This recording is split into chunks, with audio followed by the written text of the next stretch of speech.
Doctor Mario Molina.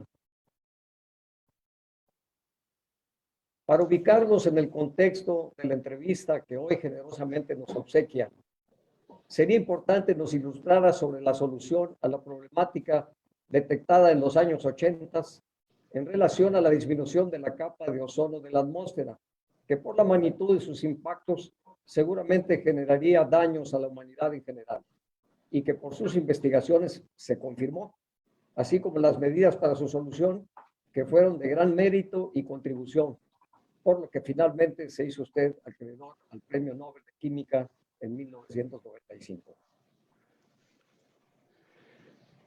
Sí, el problema de la capa de ozono, efectivamente, por fortuna, es un problema global que la humanidad sí ha podido resolver. Realmente es el único problema global pues, cuyo enfrentamiento sí ha tenido éxito. Tenemos el otro problema global que es muy importante para la sociedad, que es el de cambio climático. Ese todavía no lo resolvemos.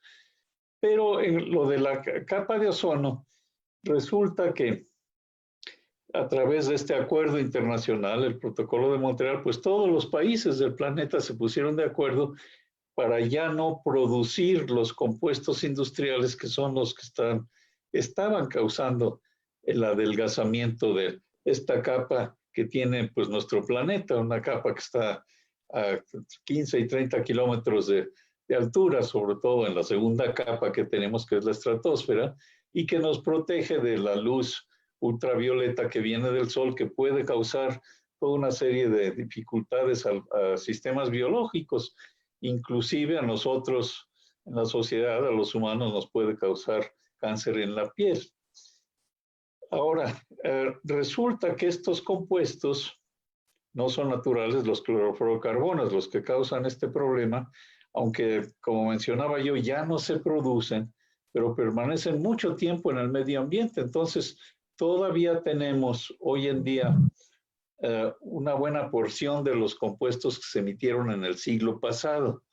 Sin embargo, ya desde finales del siglo pasado, con mediciones que han continuado en este siglo, sí ya está muy claro que se está recuperando la capa de ozono.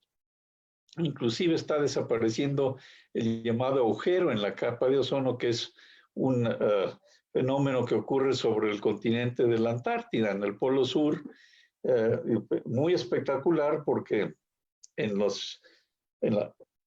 aquellas alturas donde normalmente hay más ozono, en la primavera, que es cuando empieza a salir el sol en septiembre en el hemisferio sur, empieza a desaparecer y desaparece más del 95% del 98% del ozono natural, precisamente por la presencia de estos compuestos industriales. Pero eso ya se está regenerando. Esperamos que en unas cuantas décadas se regenere todavía más la capa de ozono, pero las mediciones nos indican que es algo que ya se logró. Así es que de ahí la enorme importancia que tiene ese acuerdo internacional, porque nos demuestra que sí es posible que todos los todos los países de nuestro planeta sí se pongan de acuerdo para resolver problemas globales. ¿Y qué entiende uno por un problema global? Lo que sucede es que estos compuestos duran mucho tiempo en la atmósfera, entonces no importa en qué parte del planeta se emitan. No podemos resolver el problema para un país en particular, sino hay que resolverlo para todo el planeta, porque una vez emitidos estos gases, se mezclan en todas las latitudes, longitudes, entonces no importa en qué país se emitan, y por eso era indispensable pues tener un acuerdo que funcionara, ¿no? En fin, hay muchos detalles científicos muy interesantes. La ciencia está muy clara. Se hicieron mediciones en la estratosfera para demostrar por qué estaba desapareciendo el ozono, etcétera. Hay toda una cantidad de estudios científicos pues, que nos demuestran que en este caso pues sí estábamos en lo cierto y sí hemos podido resolver lo que potencialmente hubiera sido un problema muy serio para la humanidad. Gracias, doctor. Pasando al presente, yo quisiera recordarle a la audiencia que recientemente se han hecho públicos los resultados de investigaciones conjuntas de usted con otros científicos, las que identificaron a la transmisión por aire como la principal fuente de contagio para el COVID-19. ¿Podría usted relatarnos en qué consistieron estos estudios y las recomendaciones resultantes de sus hallazgos? Sí, cómo no. Bien, primero pongo el antecedente que desde hace años hemos estado investigando el impacto de unas partículas muy pequeñas, los que les llamamos aerosoles, el impacto que tienen a la atmósfera y realmente representan la fuente de contaminación que causan, pues que disminuya la calidad del aire, sobre todo en las grandes zonas urbanas, pues de todo el planeta. Pero en sitios como en la zona del Valle de México, donde tenemos 20 millones de habitantes, pues que están en un plano rodeado de montañas, es fácil que se acumulen ahí los contaminantes. Como pasó antes en Los Ángeles, y en Los Ángeles pues, pudieron resolver una buena parte de ese problema de calidad de aire. Nosotros hemos trabajado con los investigadores de Los Ángeles, pero lo hemos aplicado pues a la Ciudad de México y ahora lo estamos aplicando a todas las ciudades grandes en nuestro país. Esas partículas muy pequeñas se producen en parte por el sistema de transporte. Al quemar combustibles fósiles, se producen tanto las partículas directamente y como gases que forman las partículas en la atmósfera. Los motores a diésel pues los producen más directamente y esto se ve muy claramente por el humo que sale, sobre todo por atrás de los camiones a diésel, pues que son contaminantes, ¿no? Entonces, bueno, ¿por qué pongo todo esto? Porque tenemos ya mucha experiencia con estas partículas diminutas que son pues mucho menores que el diámetro de un cabello humano. Entonces, no las vemos, es un poco como el humo de un cigarro, genera partículas muy pequeñas que lo que vemos es el humo, pero no las partículas. Entonces nosotros, en nuestra comunidad, pues nos dimos cuenta que eso podría estar conectado con la transmisión del virus del COVID-19, del virus pues que está causando la pandemia que tenemos en todo el planeta, ¿no? Porque además pudimos constatarnos de que ha habido algunos experimentos, no muchos, pero sí suficientes, que demuestran que estas partículas pequeñísimas sí pueden estar contaminadas por el coronavirus.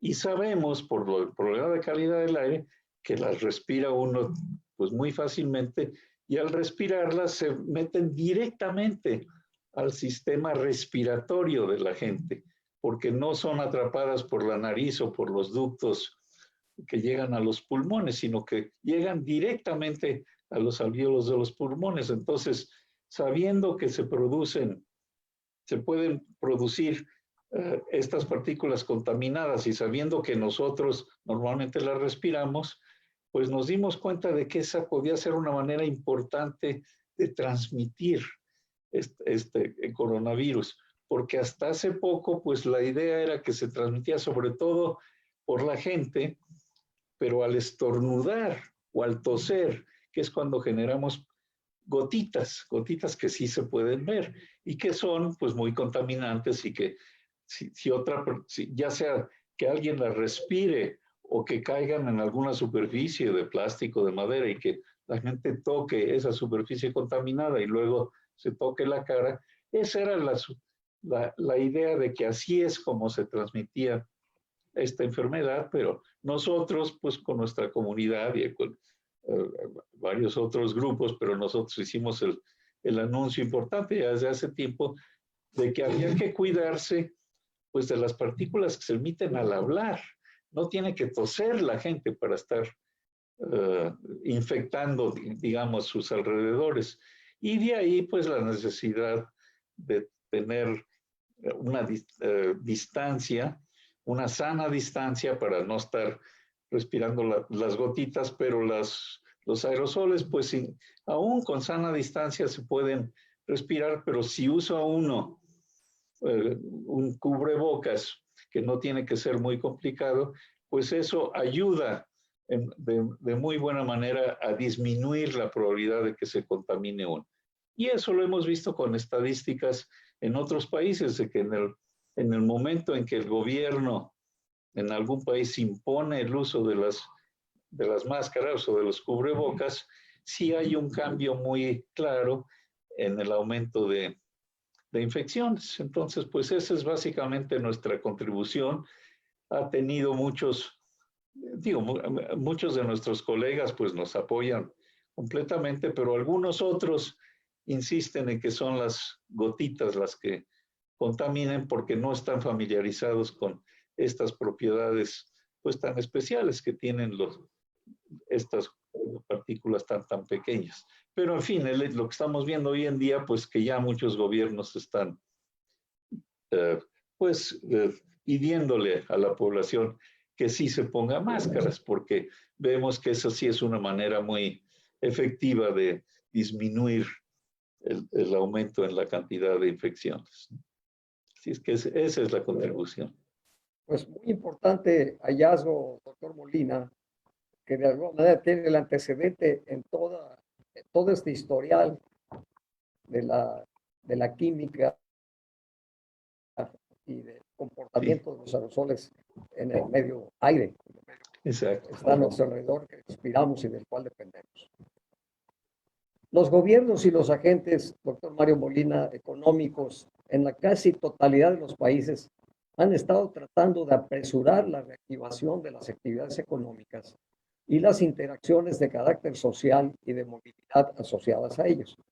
Desde su punto de vista, ¿cuáles serían las medidas más importantes que usted recomendaría para que se incorporen a las estrategias de orden general en la llamada nueva normalidad?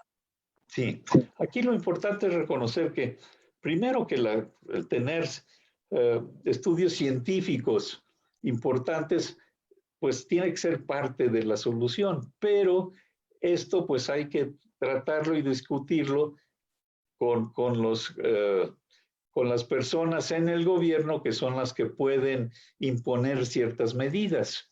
Y también hay que discutirlo pues con economistas, sociólogos, etcétera. Entonces, el resumen, si lo puedo yo poner de esta manera, en el que están de acuerdo muchos de los expertos, es que es muy importante que se tomen las medidas necesarias para que no siga creciendo el número de personas que se contaminen con este virus, sino que empiece a disminuir. Y una vez que esté disminuyendo, entonces, en la medida en que sea práctico, sí se pueden empezar a limitar esas acciones de los gobiernos y la gente puede regresar a sus trabajos, etcétera, porque una de las grandes dificultades de tomar todas las medidas necesarias, que repito son, pues, guardar una distancia con otras personas, por supuesto usar la máscara, y cuando se contamina uno, pues quedarse en casa y tratar de no contaminar sobre todo a las personas de mayor edad que pues tienen más vulnerabilidad para esta enfermedad. Pero si se adelantan, lo que está pasando, ya pasó en Estados Unidos, en varios estados, en muchos estados, se adelantaron y antes de asegurarse de que ya empezara a bajar el nivel de contaminación, empezaron a abrir, a limitar estos mandatos, como les llamamos, de guardar la distancia.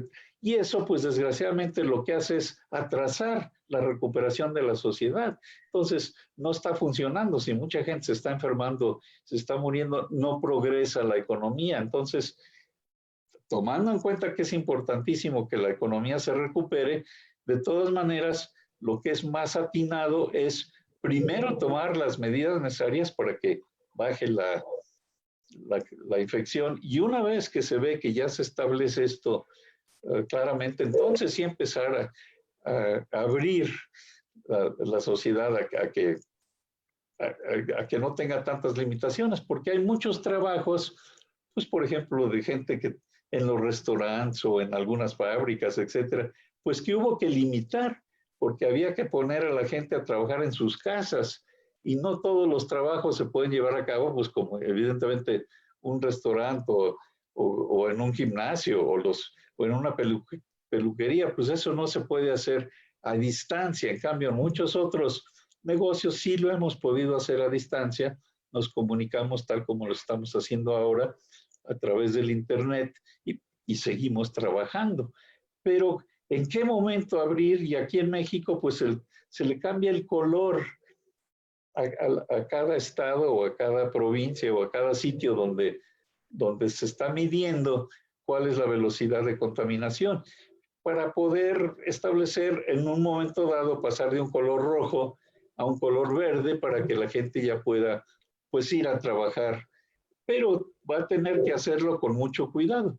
Nuestra sugerencia es que aunque vaya a trabajar, siga usando máscaras. Por ejemplo, un supermercado puedes funcionar vendiendo sus productos, pero sin que esté atascado el supermercado, que haya una distancia entre los compradores y que usen máscaras. Pero en algunos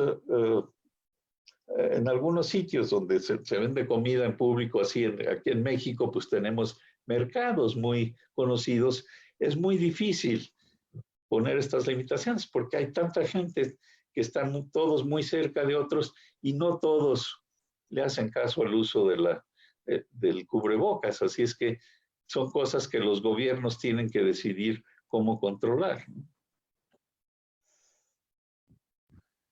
Ciertamente, doctor, como otros retos que son una amenaza para la existencia de la humanidad. El problema del calentamiento global provocado por el hombre y el consecuente cambio climático, que es sin duda un gran desafío que estamos enfrentando en este ciclo, ha pasado a ser considerado por muchos como una emergencia climática catastrófica. ¿Está usted de acuerdo con este calificativo que pudiera antojarse exagerado? ¿Y cómo considera que se debe enfrentar en el mundo y en México? Sí, yo desde hace años he estado trabajando con colegas, tanto en Estados Unidos como en Europa, y algunos en México. Y lo que la comunidad científica, los científicos muy conocidos que trabajan en cambio climático, desde hace 2 o 3 años se dieron cuenta de que, bueno, lo que sí sabíamos es que ya teníamos muchos impactos del clima, como lluvias torrenciales y también pues sitios donde dejaba de llover y era difícil producir comida, etcétera, etcétera, sequías y incendios forestales. O sea, y sobre todo, pues cerca de las costas, estos impactos del mal tiempo que estaban inundando ciudades costeras, pues son muy, muy costosos y pues tienen muchas consecuencias, al igual que ondas de calor. En algunos países, pues no estaban preparados para tener tales cantidades de ondas de calor y pues por eso ha habido muchos muertos. Pero en fin, repito que esto ya lo sabíamos desde hace varios años, pero la novedad es que estos impactos están teniendo interacciones entre sí. Entonces, lo que ha hecho la comunidad es tratar de evaluar qué es lo que podría pasar en el futuro de nosotros seguir emitiendo cada vez más gases de efecto invernadero, que son los que causan el cambio climático, son los gases que se producen al quemar combustibles fósiles. Petróleo y carbón, pues son los más importantes. El gas es parte de eso también. Y entonces, pues el mensaje que quiso dar la comunidad científica es que estábamos entrando a una emergencia de cambio climático, que ya no podemos esperarnos otra década sin hacer nada, sino que tenemos ya que empezar en todo el planeta a reducir emisiones en esta década, para que a finales de esta década lleguemos, cuando mucho a finales, al máximo de las emisiones y después en la siguiente década empezar a reducir las emisiones para que a medio siglo, para el 2050, ya no haya emisiones, sobre todo dióxido de carbono, que es el gas de efecto invernadero más importante. Entonces, esto sí es una novedad. Ahora, ¿es exageración? No, según el medio científico, primero se reconoce que el clima es un sistema complejo y que no se puede, digamos, con 100% de certeza predecir qué es lo que va a pasar. Primero depende, pues, qué hace la humanidad, pero inclusive haciendo ciertas suposiciones de cuánto más se va a emitir de gases de efecto invernadero, hay incertidumbres por la complejidad del clima. Y entonces lo que hace la comunidad científica es hablar de probabilidades que es, pues digamos, para comunicarlo al público, se traducen en riesgos. Entonces, lo que nos dice la comunidad científica es que hay un riesgo intolerable de 1 en 3, 1 en 4, que es inaceptable, de que el clima cambie de tal manera que no le estemos dejando la posibilidad a futuras generaciones de tener un nivel de vida, una estabilidad económica, etcétera, como la que tenemos nosotros hoy en día. Les estamos dejando un planeta que sería muy difícil, en el que sería muy difícil que tuvieran una calidad de vida como la que tenemos nosotros, porque habría migraciones en escalas enormes, habría partes del planeta inhabitables en los veranos, etcétera, etcétera. Entonces, la duda es, pues, ¿qué hacemos? Es una posibilidad que algunos consideran, no, pero los combustibles fósiles son tan importantes que, pues, ni modo, vamos a tener que vivir con ellos. No, lo que han hecho los científicos es trabajar con los economistas y con los científicos ingenieros para sacar nuevas tecnologías. Y la conclusión es importantísima, que es que realmente no tenemos que hacer sacrificios. Tenemos ya suficientes tecnologías para enfrentar pues esta situación extrema de cambio climático sin tener perjuicios, sin tener problemas. Con el desarrollo económico tenemos otros problemas con los que también tenemos que lidiar, que pues todavía hay una buena parte de la población con mucha pobreza. Entonces tenemos que asegurarnos que la economía pueda seguir creciendo para tener cada vez menos gente pobre, que por cierto son los que más sufrirían con estos extremos de cambio climático, ¿no? Entonces, juntando las dos cosas, sí podemos hacerlo si trabajamos juntos en todo el planeta, si usamos nuevas tecnologías como energías renovables, pero posiblemente también energías como la energía nuclear, que en realidad es muy poco peligrosa, porque históricamente pues, se puede comprobar con datos muy explícitos, pero sí dejar de usar carbón como una cosa de urgencia. Eso ya está sucediendo, ya se está poniendo de acuerdo el planeta, pero todavía nos falta mucho. Y dejar de usar petróleo también. En México tenemos que dejar de usar combustóleo, etc. Entonces, lo podemos considerar pues por unos cuantos años con la excusa de no perjudicar a la economía. Pero no, tenemos que empezar a hacer ya planes a largo plazo. Algunos países como Inglaterra pues ya tienen planes para electrificar a su transporte, para que ya no haya automóviles o camiones que estén usando petróleo, ¿no? Gasolina o diésel. Así es que, en fin, esa es la situación y los científicos estaban muy conscientes de tratar de no exagerar, pero como que se les pasó la mano cuando se dieron cuenta de que no estaba respondiendo el planeta, pues entonces dijeron, no, pues tenemos que poner esto en la mesa, sobre todo sabiendo que no estamos pidiendo sacrificios, porque si trabajamos juntos, todas las economías pueden fortalecerse siempre y cuando pues lo hagamos a nivel global. Así es que esa es la situación en la que estamos ahora. Quizá voy a provocar algo que ya usted de alguna manera nos ha mostrado y que pudiera parecer repetitivo, pero que Sí. considero que es importante. Los expertos que como usted siguen este comportamiento del clima y todas las variables de la composición en la atmósfera que pueden estar asociados a ello, nos insisten en que este riesgo que estamos corriendo, evidentemente es por acciones, hábitos y conductas que en general hemos adoptado de manera poco consciente. Simplemente el ir por la condición mejor, el ir por la utilidad mejor, el ir por el mercado, el resolver de manera eficiente, no nos permitió ver en su tiempo las consecuencias que esto podría provocar. Usted mejor que nosotros conoce las causas, por ejemplo, de todos los fenómenos hidrometeorológicos extremos, cada vez más frecuentes, que particularmente azotan a nuestra región, a esta península, Quintana Roo, y otros que hoy en día han estado ocurriendo, como son, y sabemos consecuencia de ello, las arribazones de sargazo y transitar del viaje de arenas desde el Sahara, que como usted bien decía, hacen pues ahora una suma de condiciones que complican más las cosas.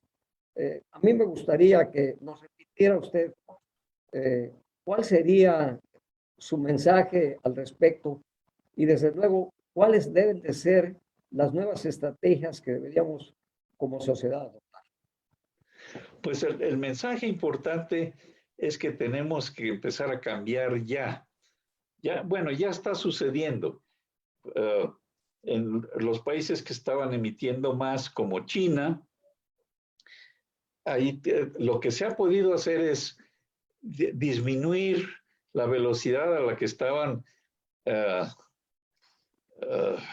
pues creando nuevas plantas de carbón, porque resulta que además eso tiene la consecuencia de empeorar la calidad del aire. Entonces, en China pudieron reunir, digamos, las ventajas de tener mejor calidad del aire, porque era muy mala en ciudades grandes como Beijing o Shanghái o algo así, y juntar eso con medidas para el cambio climático. Entonces, es un ejemplo de lo que se puede hacer y que sí continúa mejorando la economía. Pero lo que sí quiero citar es que también tenemos ahora una buena situación, que es que la juventud, los jóvenes, en muchos países se han empezado a dar cuenta de el problema enorme que tendrían cuando ellos lleguen a ser, digamos, los que gobiernan a los países, si es que no se toman medidas ya, desde ahora. Entonces tenemos a la juventud, una buena parte de la juventud, que ya está activándose, digamos que está tratando de colaborar con nosotros. ¿Y nosotros quiénes somos? Pues está por un lado la comunidad científica, pero tenemos muchos aliados en las grandes industrias, las grandes ciudades y con muchos gobiernos. Desgraciadamente no todos. Tenemos algunos gobiernos que pues quizá por el populismo global que ha crecido en los últimos años, hay pues varios jefes de Estado que no están de acuerdo con estos problemas del cambio climático. Así es que esperemos que esa situación sea muy temporal. En Estados Unidos, pues es uno de los casos extremos y la expectativa es que pues con las nuevas elecciones esto se arregle, porque si no sería una enorme tragedia. Y en Estados Unidos lo que ha tenido que pasar es que muchos estados, gobiernos estatales y muchas industrias pues han empezado a trabajar por su lado, a pesar de que el gobierno federal no lo esté haciendo, ¿no? Aquí en México pues también tenemos un problema, que el gobierno federal quiso regresar a los combustibles fósiles. Eso pues se puede hacer solo de manera muy temporal. Inclusive el gas tuvo una enorme consecuencia cuando se pudo sacar el gas pues por el fracking, el gas lutita en Estados Unidos. Ya no tuvo que depender ese país de los combustibles del Medio Oriente, y eso fue un gran progreso económico para Estados Unidos. Pero el gas sigue siendo un combustible fósil. Lo que pasa es que nada más emite la mitad de los gases de efecto invernadero, produciendo cierta cantidad de energía, de lo que emite el petróleo o la gasolina. porque el gas básicamente es metano, que es un compuesto, pues cada molécula de metano es un átomo de carbono con 4 átomos de hidrógeno, y el hidrógeno pues también representa una fuente de energía muy importante. Pero por eso en Estados Unidos lo que reconocen pues los expertos, y ojalá y lo estemos haciendo en México también, es que el gas es una medida de transición.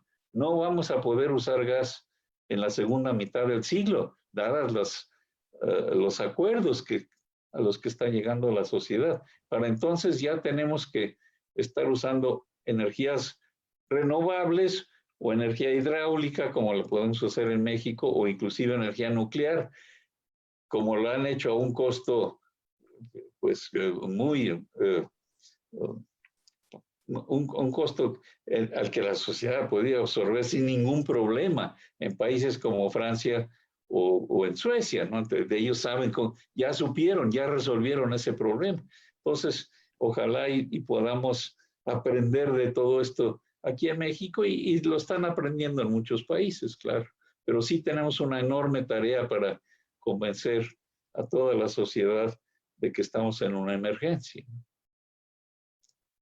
Usted no me dejará mentir, pero yo opinaría también que lo que evita que tomemos decisiones acertadas pensando en el futuro es la presión de resolver el problema del día de hoy.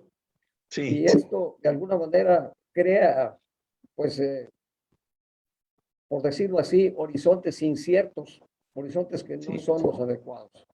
En este caso, y pensando en el futuro y en lo que usted mencionó, en las generaciones que vienen, a los que les vamos a heredar este planeta, ¿cuál sería su mensaje a los jóvenes sobre la visión de futuro que enfrentarán? Sí, pues el mensaje para los jóvenes es que tenemos que trabajar juntos, que sí tenemos ya las tecnologías para poder avanzar y tener una economía global muy saludable, pero tenemos que colaborar los distintos países y las distintas entidades como ciudades, gobiernos, etcétera, etcétera.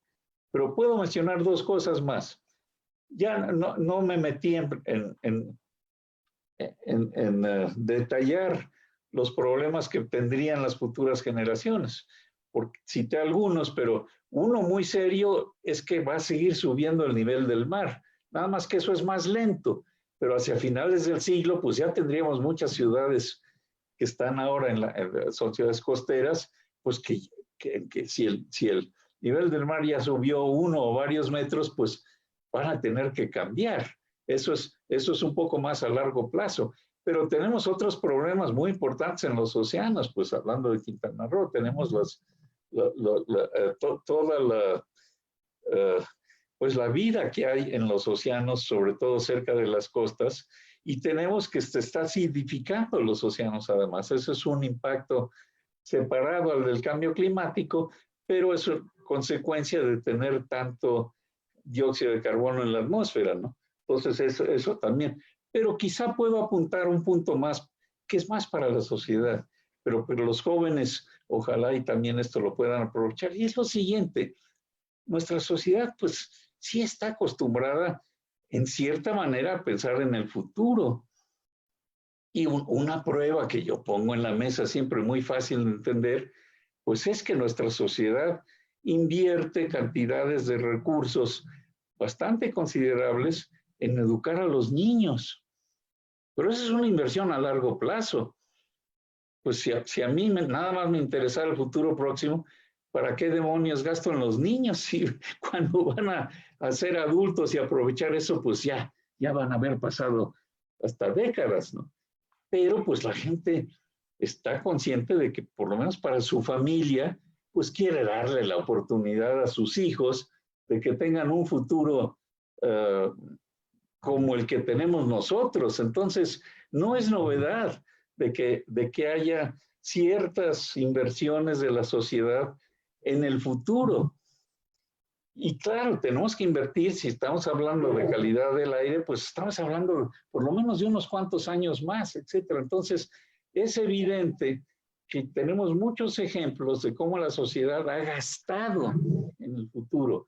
Mencionaba yo calidad del aire, pues Me acuerdo en un momento dado, todavía hacia finales del siglo pasado, que de nuevo en la Ciudad de México, en el Valle de México, pues estábamos usando gasolina que tenía mucho plomo. Eso ya lo habían resuelto en Los Ángeles, pero en México seguíamos y había mucha dificultad en cambiar esa gasolina. Pero, ¿qué pasaba? Pues se podía medir el plomo en la sangre de los niños. Entonces, pues sí, la sociedad eventualmente respondió y dijo, no, pues nosotros no vamos a aceptar para que algunas empresas sigan ganando dinero por unos cuantos años más, envenenar a toda nuestra juventud y a nuestra niñez, ¿no? Entonces, es un caso evidente. ¿Por qué gastamos en tener pues cinturones de seguridad? ¿Por qué gastamos en tener motores que no estén contaminando altamente a la ciudad? Bueno, pues porque queremos tener una vida agradable, no solo hoy, sino en los siguientes años, ¿no? Entonces, hay que convencer a la juventud de que tiene que trabajar, pues nos pueden apoyar muchísimo, pero tienen que trabajar juntos y por fortuna sí ha habido bastante comunicación de la juventud de países de los distintos continentes y ojalá y esto nos ayude a convencer pues a nuestros jefes de Estado de que es indispensable pues tomar ya medidas muy serias para enfrentar esta crisis que ya tenemos.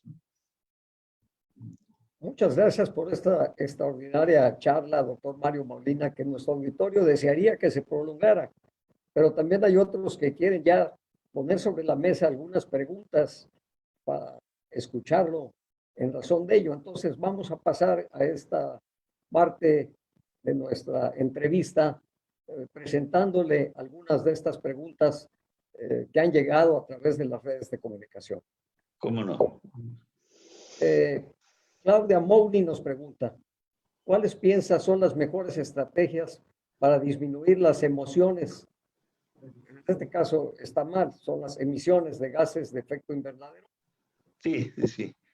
Sí, pues las medidas son usar tecnologías distintas para generar, por un lado es electricidad, que es para lo que se usan combustibles fósiles, como el carbón, hay plantas de carbón que generan electricidad, o para el sistema de transporte, en este caso se usa los combustibles fósiles, pues como gasolina para poder usar motores de combustión interna o motores a diésel. Entonces, todas esas emisiones se pueden reducir si cambiamos la tecnología. Y ya tenemos tecnologías, como decía yo, algunos países ya lo declararon, tecnologías para electrificar, para ya no tener que usar motores de combustión interna. Y además tenemos tecnologías, porque no es suficiente electrificar, hay que generar esa electricidad sin combustibles fósiles, sin combustóleo, por ejemplo, sin carbón. Pero ya tenemos esas tecnologías como las del viento, las de energía eólica, la solar con celdas solares. Podemos calentar agua con calentadores solares. Aquí en México, pues tenemos muchas zonas donde tenemos mucho sol, etcétera, etcétera. Tenemos que cuidar nuestras fuentes de agua. Tenemos fuentes, pues, con lagos, etcétera, que producen electricidad, pues, por la caída del agua. Todo eso ya no puede crecer mucho más porque no tenemos tantos espacios, pero puede todavía crecer sin tener, pues, lagos enormes. Para eso ya no tenemos espacio. Pero son ejemplos de nuevas tecnologías para generar electricidad. Y sí menciono, aunque esto es de mucha controversia, la gente está mal informada sobre la energía nuclear.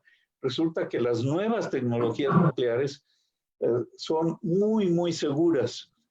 Y claro, sí representan una inversión, pero cada vez menor, que es nada más una inversión inicial. Una vez hecha esa inversión, el gasto ya es mínimo para producir energía, porque lo tengo que mencionar, las energías como las sustentables, como la eólica y la solar, las dos tienen el problema de intermitencia. Pues no hay, si no hay sol en la noche, pues no se puede producir energía solar, ¿no? Y a veces deja de haber viento.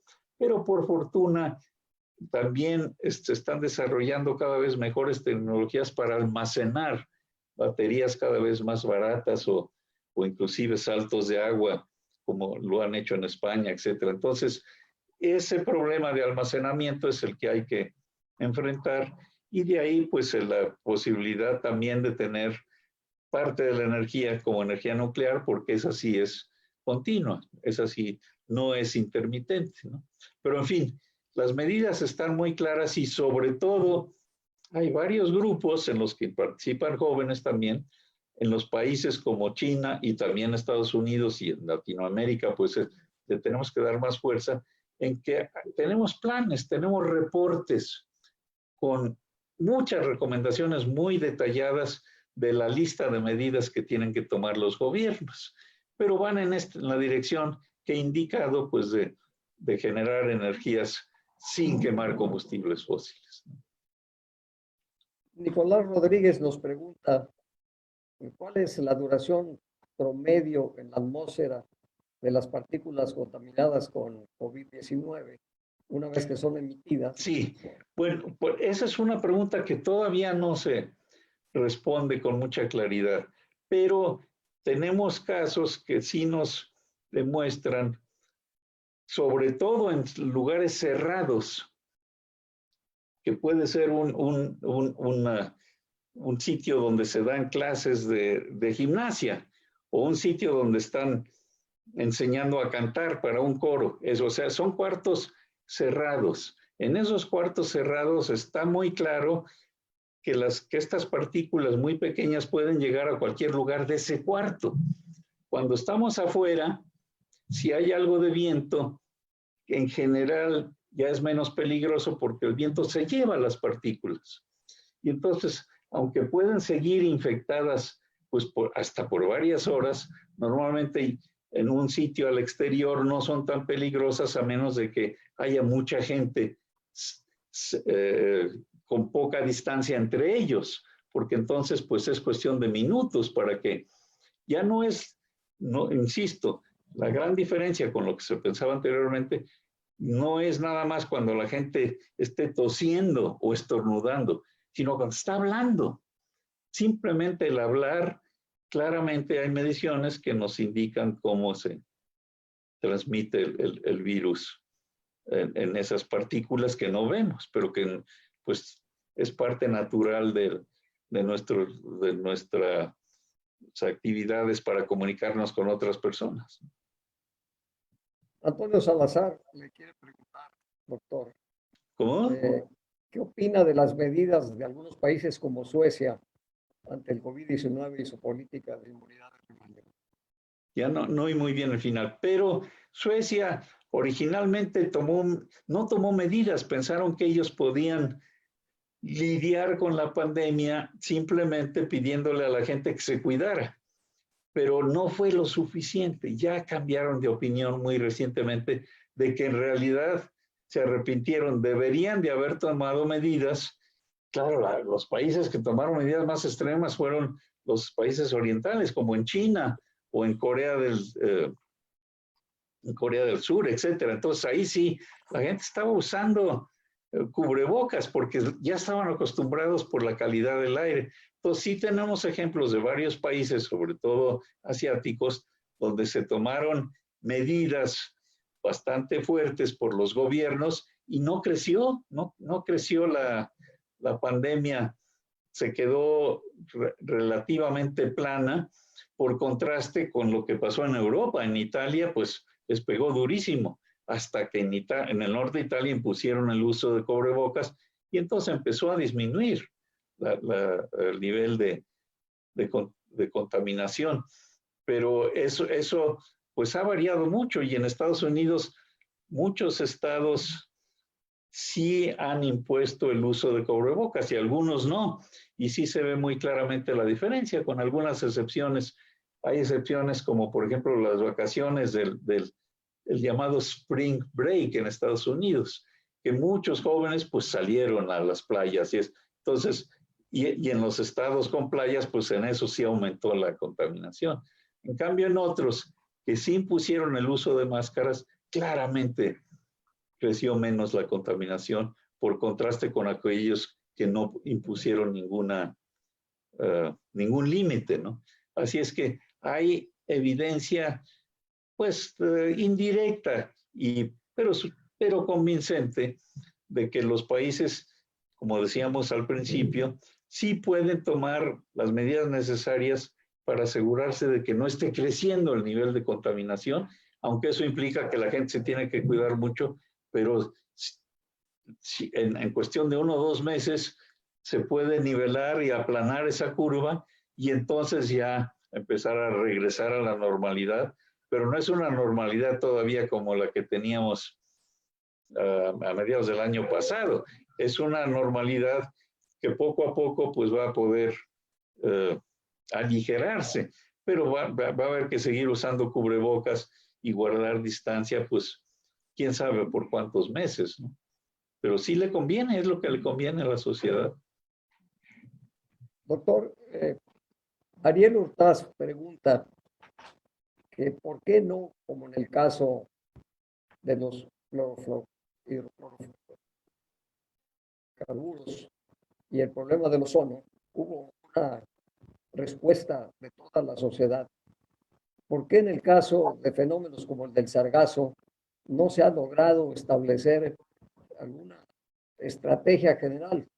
Y que si usted tendría alguna visión de que no solamente esto podría ocurrir o no, sino qué ocurriría en los siguientes años si no hay este esfuerzo. Sí, sí. Bueno, lo que hay que aclarar que esto requiere un esfuerzo internacional. Lo del ozono lo se pudo hacer a través de las Naciones Unidas y de las organizaciones ambientales de las Naciones Unidas y tomó muchos años, pero se pudo llevar a cabo después de muchos años de que cada año los representantes de cada país estaban discutiendo qué hacer o qué no hacer. Con el sargazo no hemos llegado a ese punto, porque además pues no es un problema global, nos afecta mucho en nuestra zona, pues que de nuestro país, ¿no? Pero tendríamos que reunirnos con los, así como se hizo la Organización de las Naciones Unidas, teníamos que reunirnos para decidir qué se puede hacer y en última instancia, pues los jefes de Estado aprobarlo. Por cierto, menciono que esto se pudo hacer con la capa de ozono y por eso pues estamos muy orgullosos de que sí es posible, pero con el cambio climático pues también pasaron décadas de los gobiernos mandando representantes para ver si llegaban a algún acuerdo. Y no fue sino hasta el 2015 que finalmente se llegó a un acuerdo, que es el Acuerdo de París. Yo estaba entonces trabajando con el presidente Obama y se diseñó el Acuerdo de París para que se pudiera aprobar por los Estados Unidos sin que tuviera que pasar por el Congreso, porque en el Congreso, en aquel entonces y todavía hoy está dominado por los republicanos, que no aceptan mucho lo del cambio climático. Pero el hecho es que se aprobó un acuerdo internacional, el Acuerdo de París, para empezar a resolver el problema. Pero tenemos ahora la dificultad, que esperemos sea temporal, de que el presidente Trump quiere salirse de ese acuerdo porque él no cree en el cambio climático, ¿no? Pero ¿por qué menciono todo esto? Porque finalmente, después de muchos años, hubo 1 o 2 reuniones. La primera reunión de jefes de Estado fue en Europa. Esa no funcionó porque los jefes de Estado se pusieron de acuerdo, pero los negociadores no. Pero finalmente en París, los jefes de Estado insistieron con los negociadores y sí se llegó a un acuerdo. Ya tenemos un acuerdo para el cambio climático. Entonces, con ese acuerdo es con los que estas emergencias a las que yo mencionaba hay que llevarlas a cabo, ¿no? Pero tenemos que pensar en soluciones de este tipo con el sargazo, porque nos conviene. Hay que invertir, pero todos vamos a salir ganando. Pero todavía, según tengo entendido, no, a lo mejor no estoy suficientemente al día, todavía no hay reuniones a nivel de jefes de Estado para resolver ese problema, y en este caso, pues no de todo el planeta, sino de los sitios más afectados por este problema. Generalmente todos esperan que alguien pueda pronosticar con certeza lo que va a ocurrir. Sí, Y pues, usted y yo no se sabemos puede. que pues mucho depende de lo que también hagamos, ¿verdad? Exactamente, sí. Pero en la audiencia varios preguntan que si las cosas van como hasta ahora, en la que se toman acuerdos y después hay quien se sale de los acuerdos y al final de cuentas las estrategias no avanzan, ¿qué es lo que se espera en la realidad que pudiera ocurrir respecto al cambio climático, digamos, Sí. en Aquí 3 quizá, decenios más? sí, lo podría poner de esta manera. El Acuerdo de París, aunque, como acabo de mencionar, pues se pusieron de acuerdo todos los jefes de Estado, pero ese acuerdo es relativo, son para tomar medidas voluntarias en todo el planeta. Lo que hay que hacer es tomar medidas que empiecen a ser obligatorias, tales como ponerle un precio al carbón. Al emitir carbón habría que pagar, porque esa es la manera de incorporar estas medidas en la economía. Pero el Acuerdo de París, digamos, tal como está, que aunque se pusieron todos de acuerdo, repito, para reforzarlo cada 5 años. Nos tocaría este año, pero con la pandemia esto se va a posponer otro año, ¿no? Pero se pusieron de acuerdo que la temperatura no subiera más de 2 grados y después con los científicos discutiendo, pues ojalá y no suba más de 1,5 grados. Pero eso está muy difícil, porque eso sí requeriría que todos los países ya empiecen a tomar las medidas necesarias. Entonces, pues los economistas que hacen proyecciones, pues piensan que va a estar difícil que la temperatura suba menos de 3 grados. Ojalá y sí se pueda, y ojalá y sí podamos convencer a los jefes de Estado a ver qué pasa en Estados Unidos, para que a ver si podemos mantenerla por abajo de 2,5 grados o de 2. Pero si sube 3 grados, pues va a haber más impactos. Y lo que, y repito, que estamos tratando de evitar es que uno de los problemas con esa proyección de 3 grados es que es un poco una adivinanza por la complejidad del clima. Y hay una probabilidad, 1 en 4, digamos, que en realidad suba 5 grados. Y eso si tomamos medidas, si no tomamos ninguna medida, podría ser mucho peor, pero eso pues por fortuna ya vemos que ya se están tomando algunas medidas. Pero si subiera 4 o 5 grados, sería desastroso para la humanidad. Entonces, pues nos subimos un avión cuando hay un riesgo de 1 en 100,000 de que el avión no llegue a su destino, o 1 en 1,000,000. Pero ¿quién se subiría a un avión? Es el ejemplo que pongo yo. Imagínense que el piloto del avión que dice, tenemos un problema técnico, vamos a aterrizar, no se preocupe, pero los vamos a llevar a su destino. Nada más hay una probabilidad en 10 de que no lleguemos. Pues, ¿quién se quedaría? Imagínense, una probabilidad en 10 de que no lleguen los aviones. Pues, si lo traducimos, eso se traduce literalmente en millones de muertos.